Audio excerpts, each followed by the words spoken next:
support. In addition, the HDC and the Trinidad and Tobago mortgage finance companies, they've also been asked to provide an appropriate moratorium to customers who are experiencing difficulty during this period.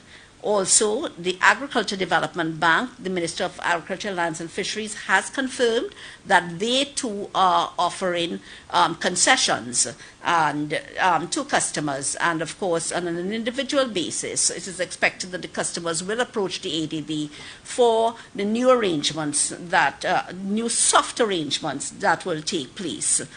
Subsequent to that, additional to that, the Cabinet Appointed Committee on Business and Manufacturing would have been charged with the responsibility of ensuring food security, business sustainability, and employment sustainability as well. And there are a number of recommendations that would have come out from that, from the initial meeting on Wednesday afternoon. And one is to ensure, and we can give the assurance, that there is no shortage of food supplies in Trinidad and Tobago. I can say with certainty that we took a very granular and detailed approach in determining the list of basic food items. What are the quantities in the country at this time? What are the quantities on the water? Shooting for overall food security certainty for at least 6 months.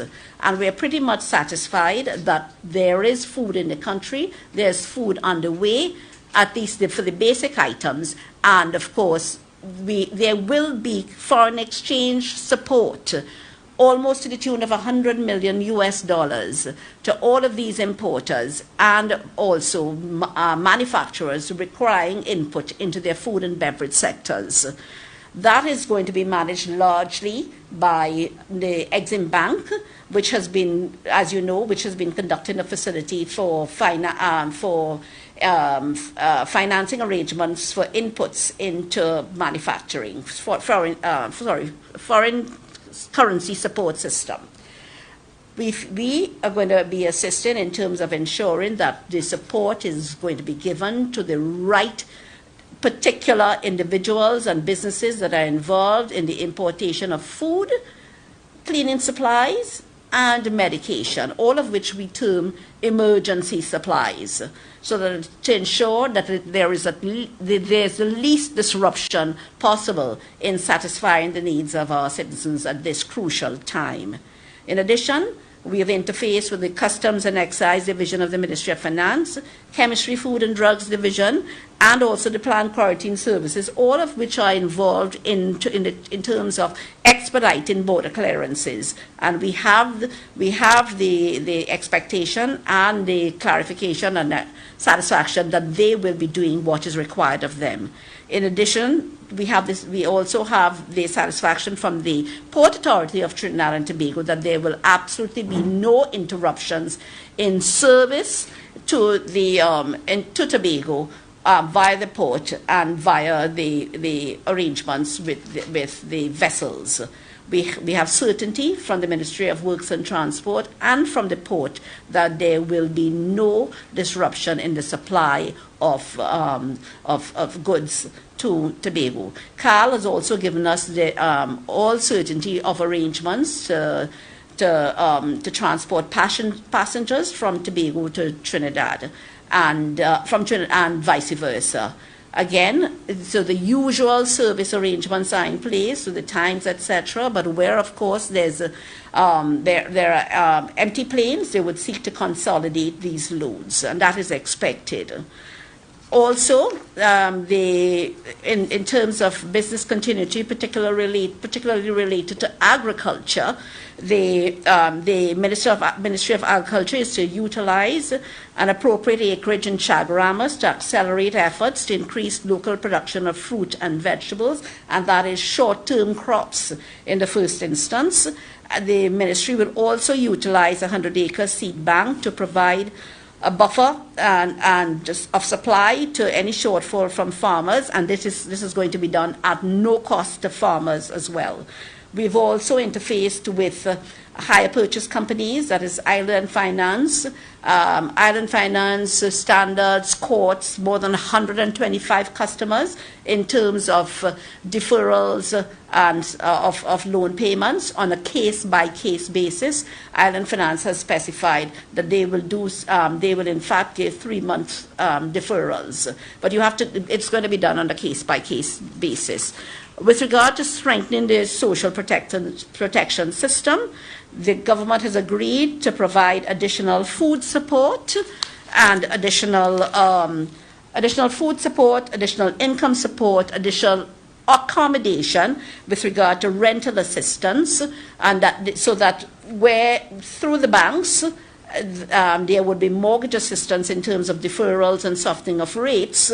The same, on the other hand, rental assistance of $2,500 per month will be provided to those persons needing support. Only those. Again, your persons are advised where you're in a position to meet all of your payments and so on. Please continue doing so. It's in the event that, because at some point you're going to have to deal with it. So that the idea is where you can, you do, but where you need support, the support is available from the banks, the support is available from the Ministry of Social Development as well. Generally, that's where we are, and you are invited to ask questions, and we'll be happy, my colleagues and I, to respond, especially, again, to the grant fund facility, which Cabinet has also approved a grant fund facility for the tourism sector. At this time, it is opportune in this slow period that in preparation for future business, this is not going to last forever, that this special grant facility would be made available to our hoteliers, in particular in Tobago, to upgrade their businesses in the meantime, to get ready for the new business which we expect when this is all finished. So I'd like to stop there and allow you to raise questions, but just to say that your Prime Minister, your Minister of Finance, your Minister of Health, your Minister of National Security have been speaking to the public population. Prime Minister, I think, has just finished another press conference, and it's almost on a daily basis. It is on a daily basis that we are continuing to communicate with the people of Trinidad and Tobago, and there will be special focus to ensure that Tobago is not left out. Thank you very much. Thank you very much, Madam Minister. Question time, ladies and gentlemen.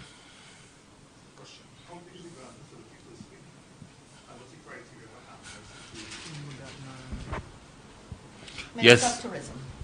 Okay, so firstly, let me say that all the stakeholders that we've met with today, including the THA, are very much in support of government's response led by the Prime Minister of this COVID-19 pandemic. And the stakeholders today are very much committed to working with government to ensure that any pain or any disruption is minimized during the period of this pandemic. Now, what came out is that it has just been a matter of 6 days. It's a matter of 6 days where a number of these very important decisions have been made. The Prime Minister is particularly interested and concerned, especially with the tourism sector in Tobago, having regard to the importance of the tourism sector in Tobago, and Cabinet has agreed to provide a grant facility to ensure that there is some stimulus in terms of capital expenditure to improve the quality of room stock for Tobago hotels and accommodation providers in this downtime. What we've done is we have engaged with the hoteliers, the accommodation providers, and the associations to come up with what is the best type of grant facility for them. We don't think it will be very productive for us to tell them what we are going to give them. We are working together. We are committed to working together, and in very short order, we will have all the criteria, ensuring that it's easily accessible and ensuring that, given government's limited resources, that the best option and the best amount or the best resources can be provided. Okay. What do you want to tell? Sorry. What do you want to tell employers? Some hotels would have already started laying off persons. And we would have received reports from 2 hotels in Tobago West that persons were sent home with no pay. What reassurances would you be able to tell these persons who were sent home? Because persons are asking, where's my next meal? In light of the commitment and the support that was expressed downstairs, this is something that affects worldwide tourism. And the commitment that we got is that we're all in this together. Now, that matter was specifically raised, and the social safety net that was spoken about on Wednesday, and that we, again, went to pains at expressing to the stakeholders, the social safety net is to provide for such employees. The Tobago Hotel Association, as well as the Trinidad Hotel Association, they anticipate that there may be some temporary layoffs, and they have asked, they provided the correspondence to the Ministry of Tourism. They asked that social programs be afforded to the employees of the hoteliers and the tourism businesses, and that is done. So many of the things that they have asked for was already provided. And at least how soon will these things be rolled out? Because we are hearing the promises, but we don't know when the rollout is. Well, again, it's just been a matter of 6 days. The Minister of Social Development and Family Services and the Ministry of Social Development and Family Services are rolling out all these matters as we speak. Okay, but how soon in terms of Tobago, and do you have like a total as to how much monies will be expended to Tobago to treat with this?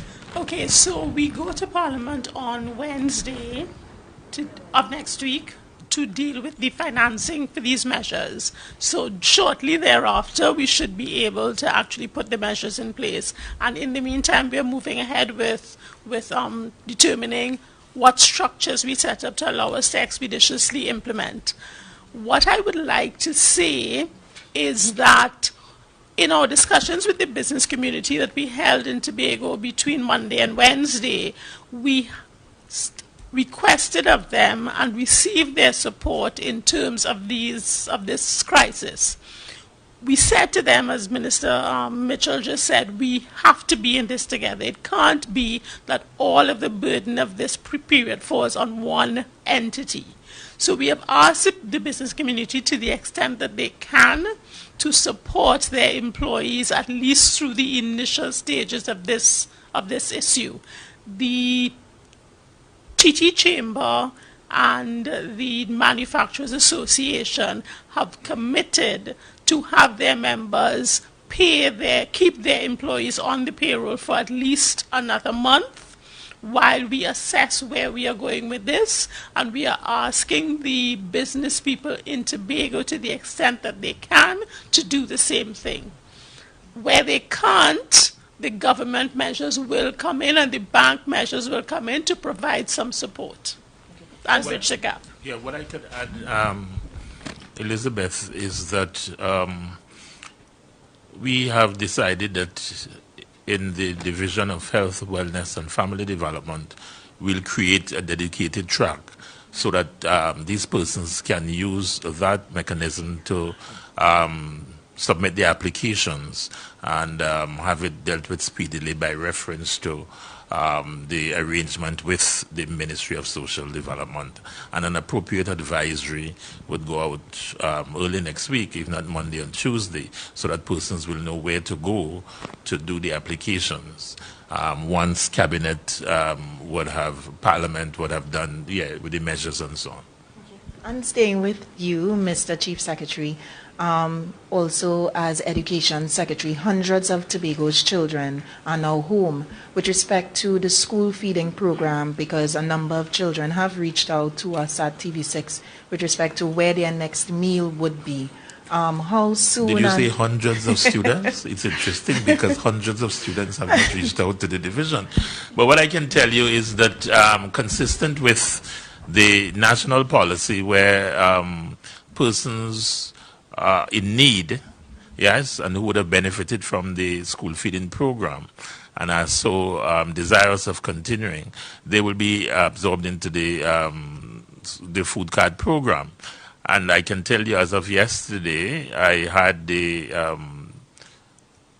school supervisors liaising with the principals to specifically identify these children so that we can move speedily to treat with that. I can say as well that we have, I think it was 2 offers from well-wishers who are willing to contribute by reference to providing meals to some of these students. So we are going to do the due diligence to ensure that those facilities are consistent with what is required at this time. And once those are up to standard, we shall also utilize those kinds of services. Because may I make the point that what that does or signals is the willingness of people to come forward to be part of the process, consistent with the appeal that we are in this thing together. Hi, good afternoon, members of the head table. What assurances can you give with regards to the inter-island vessel, particularly with cargo to Tobagonians? Why I'm asked, yesterday we had an incident, boat was delayed, and the resulting impact, boat delayed, goods can't come up on time. Yesterday, no passengers were allowed to come up with the cargo. What you want to say to Tobagonians with regards to that? Well, yesterday was an isolated event. And as you know, a crew member fell ill. And it's in the interest of all on board. But of course, it turned out that he didn't have COVID-19. But in the health interest of everyone on board, those were the unusual circumstances with the vessel yesterday. They are back on track.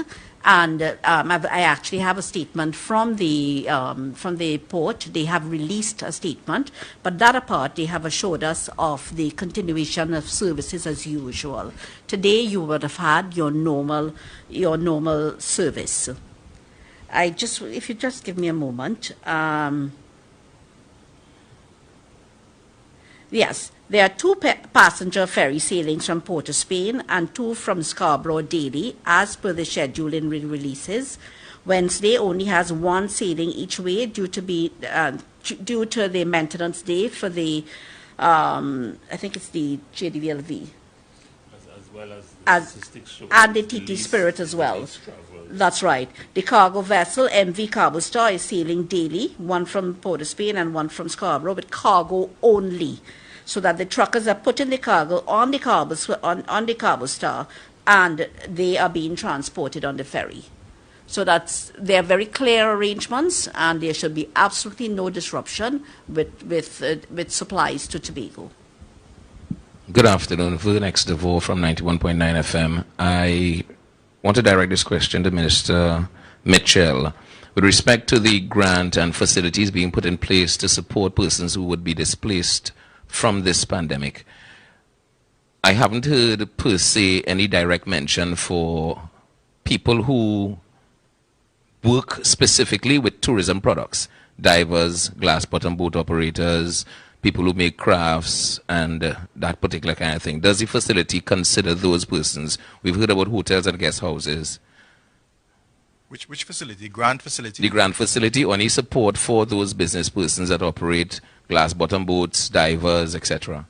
No, the announcement by the Prime Minister was specifically for the accommodation properties, the grant facility for the accommodation properties. However, what we spoke about with the stakeholders was there are a number of other incentives that are presently provided by the Ministry of Tourism, and we are going to relook those, the criteria, the accessibility, and see if we can improve the ease of doing business and the ease of access to many of these other products.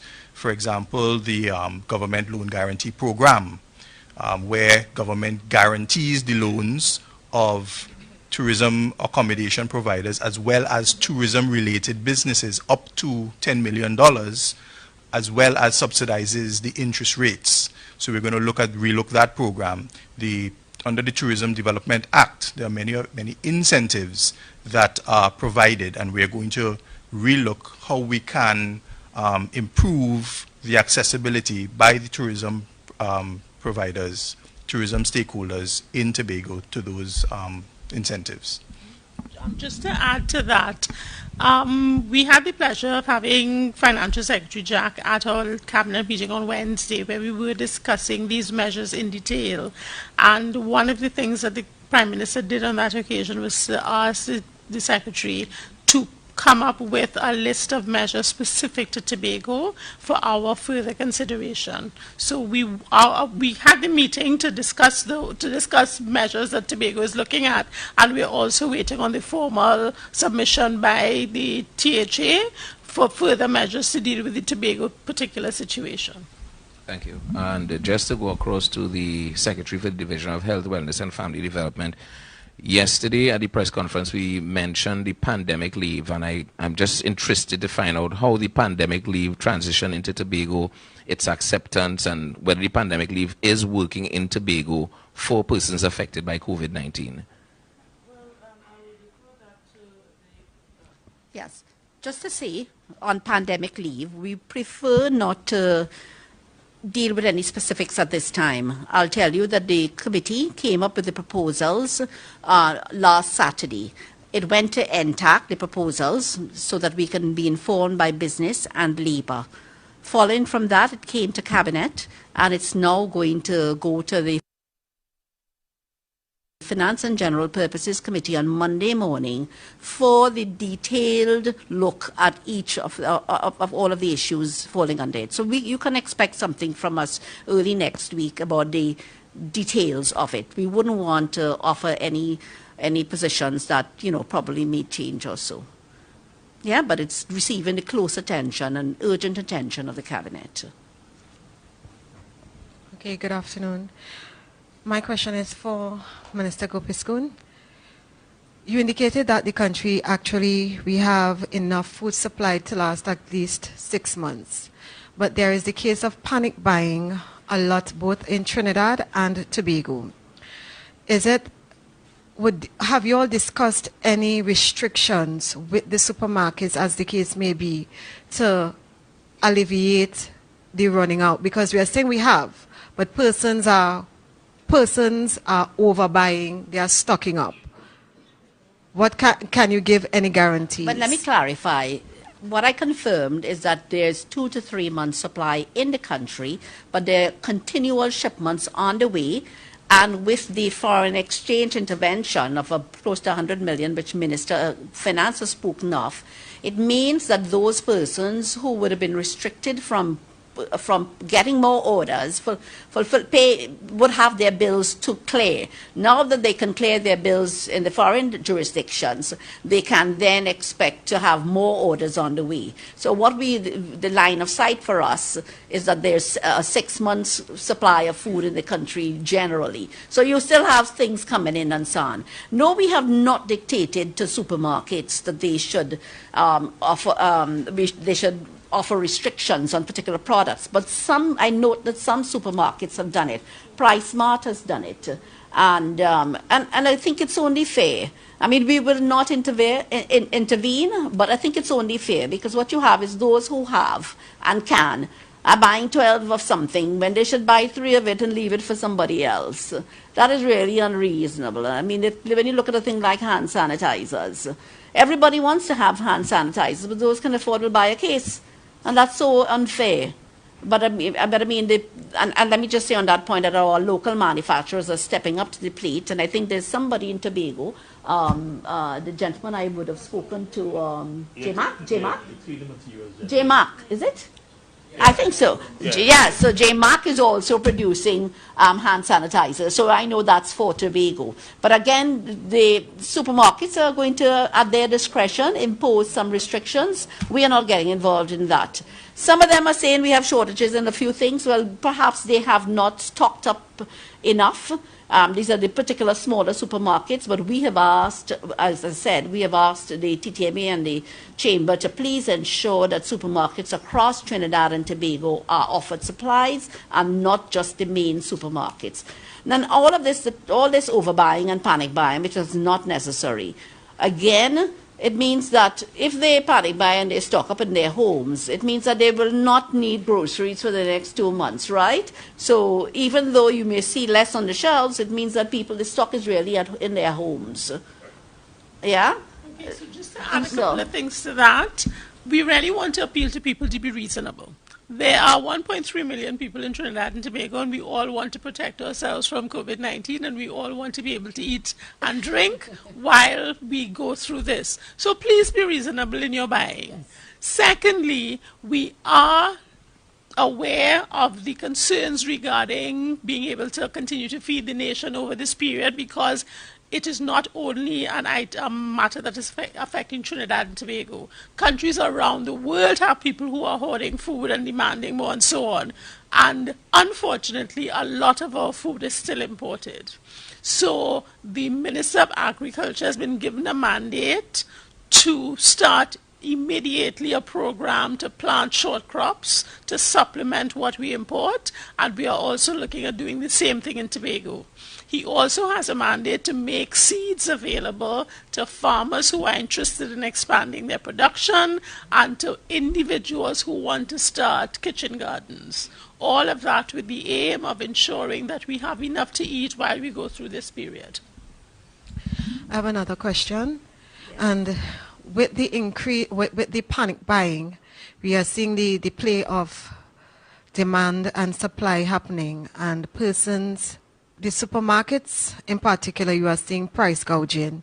So have you all discussed this with the supermarkets? Because we are seeing almost 150% increases on certain items right here in Tobago in some cases. But that's unfortunate. That is really, really very unfortunate. And early up, I think it was last week, Thursday, with the Consumer Division from the Ministry and also the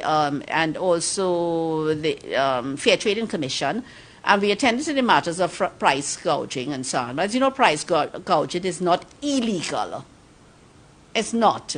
But we, of course, have appealed to the good graces of the supermarket owners and so on, that they should not do that.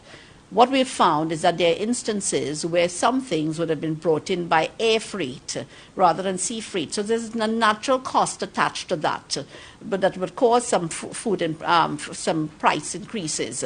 But really and truly, what you're telling me about 150%, I am in shock.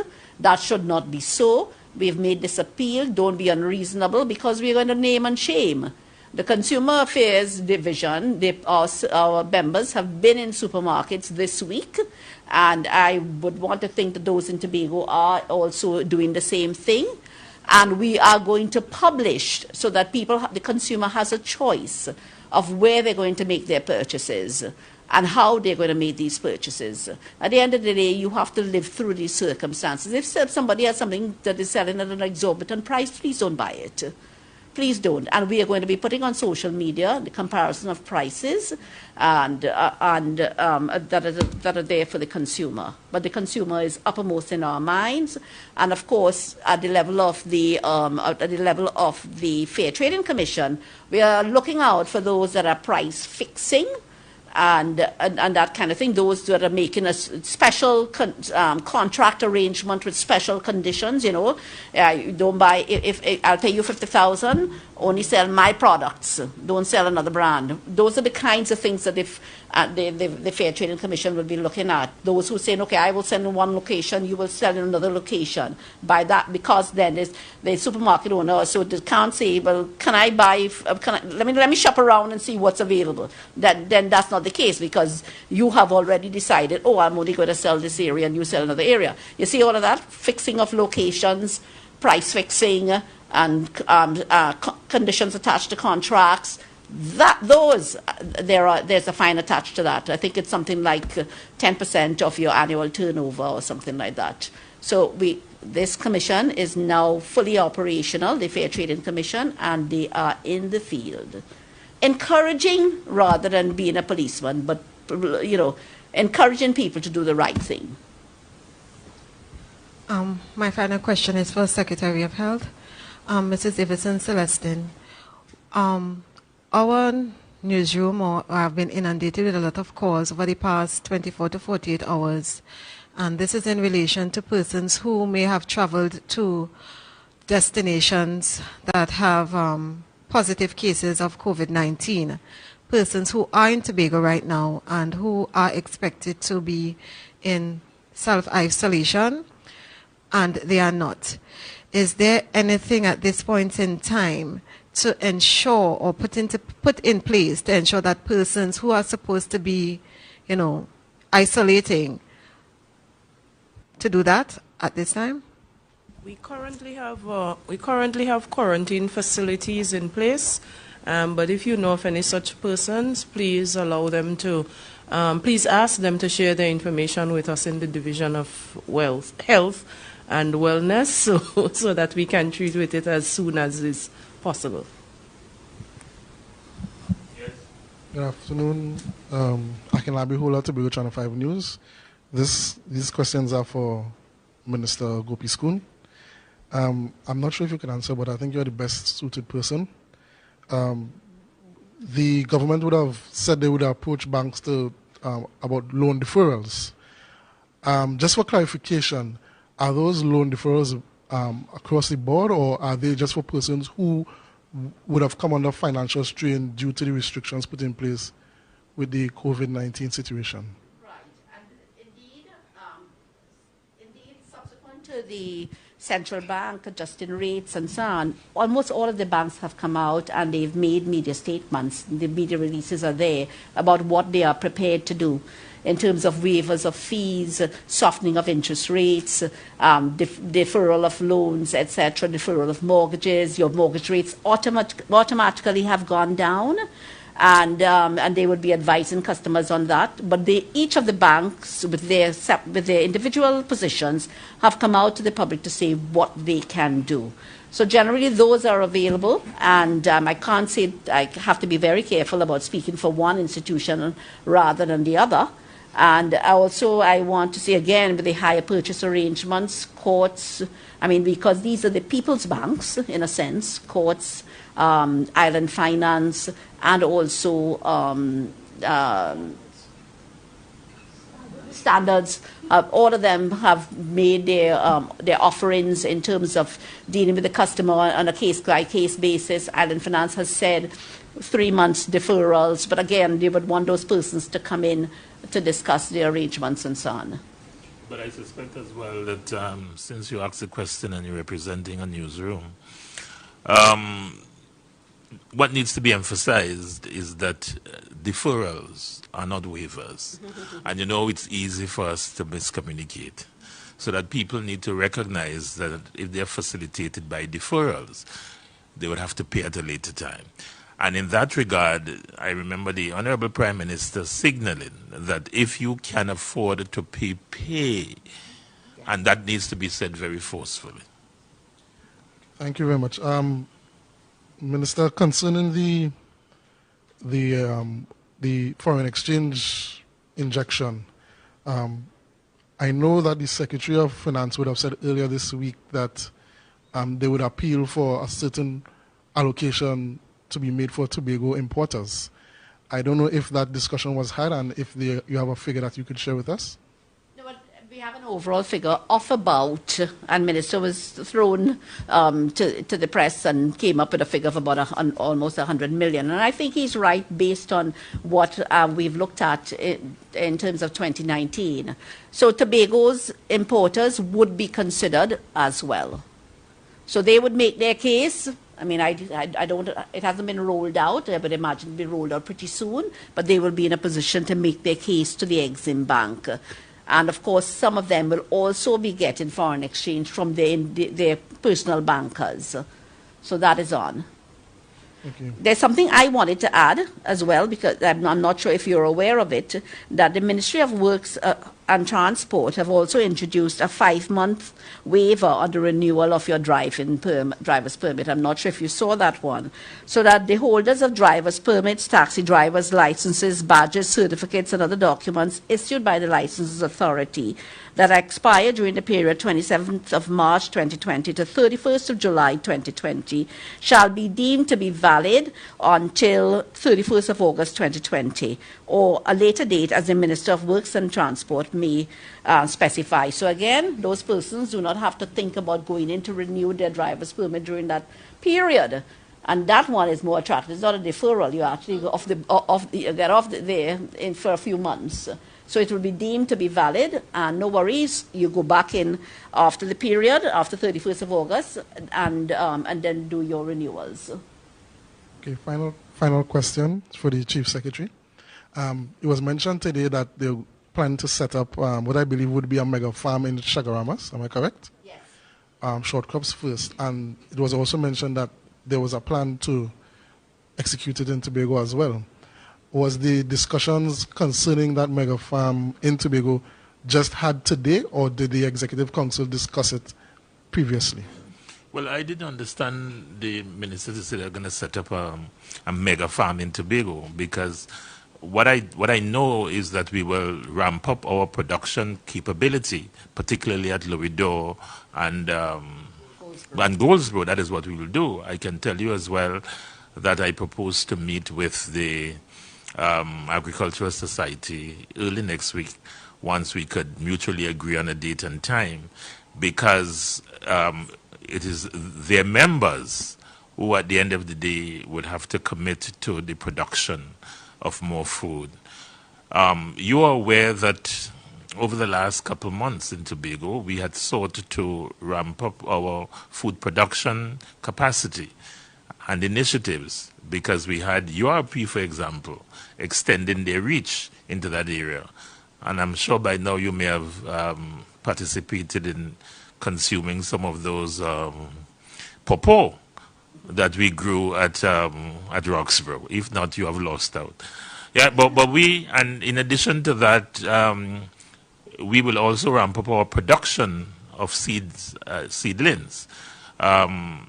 We are committed to looking at the whole issue of making some of those seedlings available at tremendously reduced costs, not only to farmers, but to persons like yourself who I know are interested in backyard gardening, so that you can minimize the impact of COVID-19 on your ability to feed yourself. This question is staying with you, Mr. Chief Secretary. With respect to 3 stranded passengers, 1 from Tobago and 2 others from Trinidad. I don't know if you're aware of them. They were supposed to come in with the other 68 passengers in Trinidad, but now they have been transferred to Argentina. They were once on a cruise, and now they are stranded. I don't know if you're aware. I have absolutely no idea of what you're talking about. Oh, okay. So, I don't know, Dr. do you have any information on that?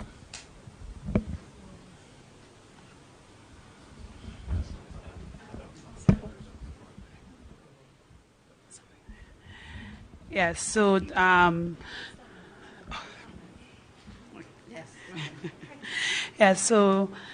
these are persons who were on the cruise ship outside of Martinique. The 68 that were evacuated because they were all part of one group. So 3 persons were left back, but arrangements are being made separately to get them back. Yeah.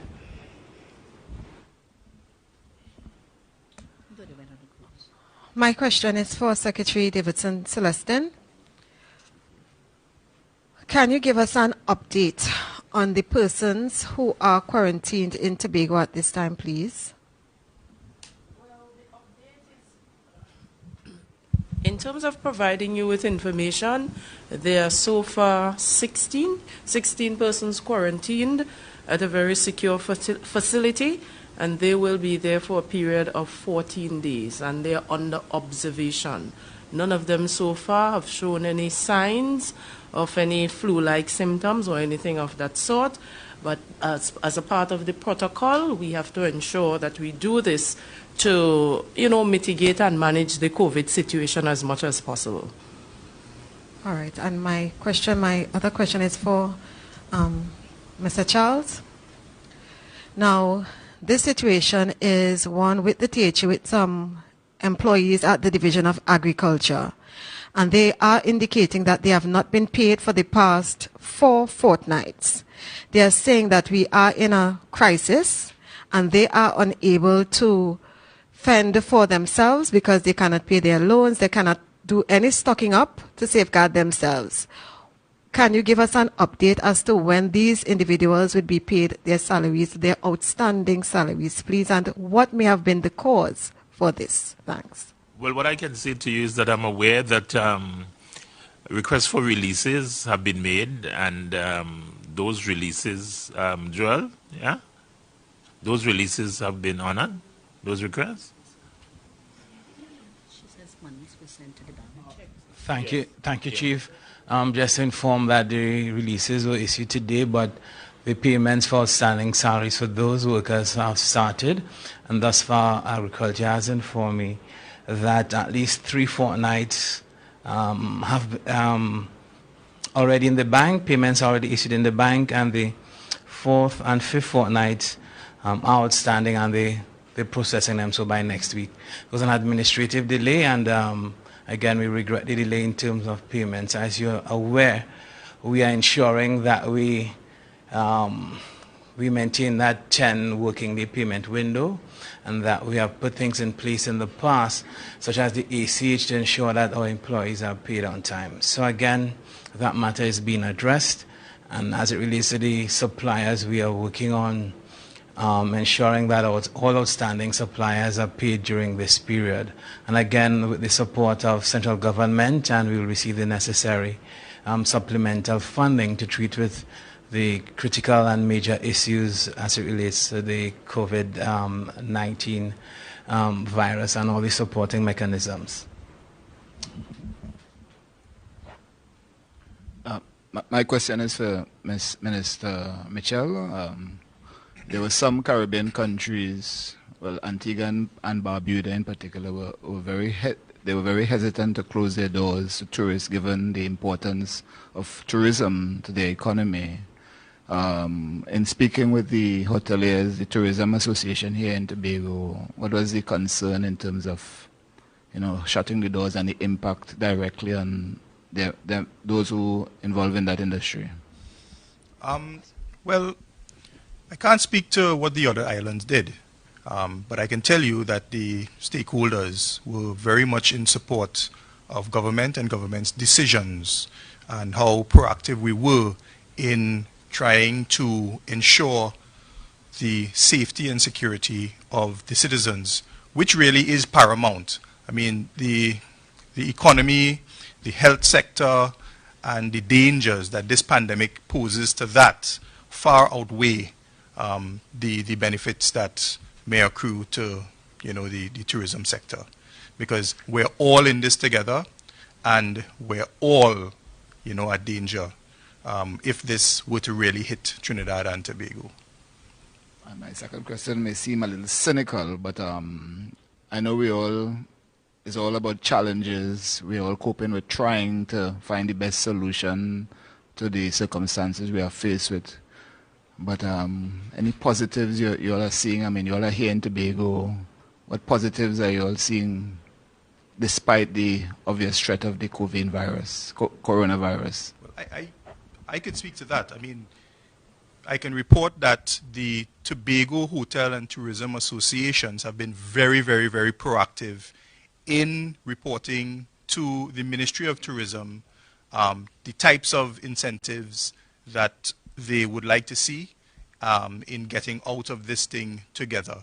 What we spoke about preparing for after the COVID pandemic, after this period, and the types of stimulus, for example, a staycation, a massive staycation, certain specific promotions to get the tourism sector back up and running. So to answer your question in a nutshell, as the Prime Minister stated, we have a number of strengths here in Trinidad and Tobago, and the number one strength that I saw demonstrated downstairs was really the resilient spirit of our people. And if I could just add to that more generally, I think we really need to acknowledge and praise the people of Trinidad and Tobago in general for coming forward, offering to help, offering to sacrifice their own profits and so on to get us through this thing. The business people have been very accommodating, the banks have been accommodating, and I just want us to continue along that spirit, because together we can come out of this with very little damage to Trinidad and Tobago. All right, for the next of all, again, just this question may be directed at Assemblyman Jack. Can we feel confident to say that based on the cancellation of jazz and any other public activities that would have been cancelled amid the COVID-19, that the funds that would have been allocated for those events would go into the response? Can we feel confident to say that? Well, not only those resources, but we are looking at the entire budgetary picture. We are recalibrating. And on Wednesday, when we meet in Executive Council, we'll be reprioritizing as we prepare the policy document and our request to send to central government. But as an assembly, we have a responsibility to the people of Tobago to ensure that we allocate the necessary resources immediately to ensure that all the protocols, that all the measures are in place to fight the COVID-19. So not only those resources that might have been allocated for jazz and Easter and so on, but we are planning and ensuring that we reprioritize and we put the necessary measures in place. Just one final question, and it's a global question basically for the entire panel, and anybody could choose to answer. Do you feel confident that the response of the Trinidad and Tobago government, inclusive of THA and all the different parties that are responding, do you feel confident that the response that we have offered is sufficient? And how much more work do you anticipate there is to be done to respond to COVID-19? We've seen the downfall that has taken place, Italy, the USA, and many other territories. Do you feel confident that the work that has been put in so far is sufficient? And is there more work to be done? How much more work you feel there is needed to be put into this response? I think the government of Trinidad and Tobago, and I'm not seeking to pat myself on the back, has done a very good job in controlling the virus so far and in putting things in place to provide relief. What we need to understand about COVID-19, however, is that the future is uncertain. So yes, there's a lot of work to be done. It is something that we have to keep reviewing, coming back to, questioning and adjusting as the circumstances change so that we can continue to stay on top of it. So we have one final question. But okay. before that, yeah. Oh, sorry. That with all the best efforts of the government, because the government could give you all the necessary measures, this is a moving target, and it is very, very fluid. The situation we had 2 days ago is different from the situation we have today. You have new occurrences, new developments taking place nationally and internationally. With the best efforts and intention of the government, that's one thing, but I think the people, the general public, have a role to play in maintaining proper hygiene, in following public guidelines, public health guidelines to secure us and to keep us safe. This morning we went to Parliament and passed the legislation to ensure that clubs and cinemas and bars are closed. Yes, and we're asking stakeholders to cooperate. I know in Tobago, yes, there is less panic, but I think we need to take it seriously. We need to take this issue seriously in reaching out to constituents over the last couple of days. The response for the most part has been, we are right in Tobago, man. We don't have a case as yet, and I feel some type of relaxed feeling, you know, a sort of laissez-faire feeling among Tobagonians, because we feel like we haven't had a case. I think we ought to be more responsible. We have to pay more attention to what's taking place. I'm not saying to panic, because we're not trying to get you to panic, but we want you to take this very, very seriously. Practicing simple things like washing your hands, sanitizing, and so on, and avoiding touching your faces. Simple little guidelines like that. If we can share that with our populations, with the children, especially with the older folk, that would be helpful. I've seen in Trinidad where some business places are dedicating the first hour of the day or the first 2 hours of the day to the elderly. We have to remember the elderly also. So for us here in Tobago, I want to encourage people to really practice social distancing. And even though we haven't had a case as yet, that doesn't mean that we are immune. Though bars have closed, I saw a video of young men in my community yesterday, at least 15 of them gathering and liming and drinking and so on. And we ought to just really be aware of the situation and take it very seriously. We have the opportunity of not having a case yet, and we have the opportunity to practice safe personal hygiene and listen to public safety guidelines to prevent having a case or too many cases. It's not just about your immunity or how strong your system is. We are trying to avoid that unnecessary pressure on the Tobago medical system, on the national medical system, and that is very, very critical for us to do what we ought to and what we can in flattening the curve. Thank you. We have one final question. And it's to you, Madam Minister of Sports. Sporting venues have been closed across the nation. I read an article, I wasn't too sure, just need some clarification. Any arrangement for elite athletes to use the facilities, particularly those who are preparing for the Olympics, should it come off?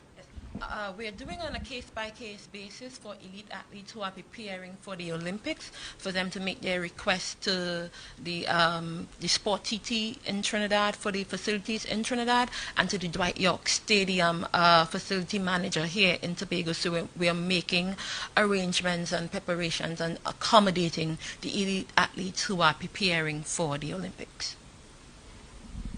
Before your closing words, Chief Secretary, Mr. Extavo asked about the pandemic leave, and I know Minister Schoon spoke about it, but I just want to inform you that the Chief Administrator did issue a circular yesterday, and that's specifically for THA and public servants, and that really presents some guidelines in terms of how managers and supervisors are supposed to operate in the workplace. So it does specifically state that the permutations of pandemic leave are still being worked on by Cabinet, but in terms of things like social distancing and how we deal with whether we introduce shift systems and that kind of thing in the workplace, it offers some guidelines that managers and supervisors can use. So if you did not receive it, you can contact the Office of the Chief Administrator at 639-3421, extension 5001.